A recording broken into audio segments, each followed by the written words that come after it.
শুভ দুপুর বন্ধুরা। দেখো আজকে তো মঙ্গলবার, এই দুদিন তো বিয়ে বাড়িতেই কাটলো। আজকের থেকে আবার শুরু হয়ে গেছে রোজকার রুটিন। আজকে দেখো কি রান্না করেছি। সাদা ভাত আছে আর উচ্ছে ভাজা আছে, আর এই দিকে আছে কুমড়ো ফুলের বড়া, চালের গুঁড়ো দিয়ে ভেজেছি। নুন, মিষ্টি, কালো জিরে, একটু কাঁচা লঙ্কা কুচিয়ে দিয়েছি, একটু লঙ্কার গুঁড়োও দিয়েছি। একদম মচমচে, এইমাত্র ভেজে নিয়ে এলাম।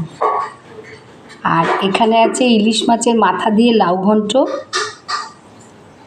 আর এখানে আছে আর মাছের ঝোল, আদা জিরে বাটা দিয়ে টমেটো দিয়ে আর মাছের ঝোল হয়েছে। আর এখানে আছে কুল দিয়ে টমেটো দিয়ে চাটনি। আজকে এটুকুই। সবাই ভালো থেকো, আমার সাথে থেকো। আবার অন্য কোনো সময় অন্য এক ভিডিও নিয়ে আসবো। টাটা।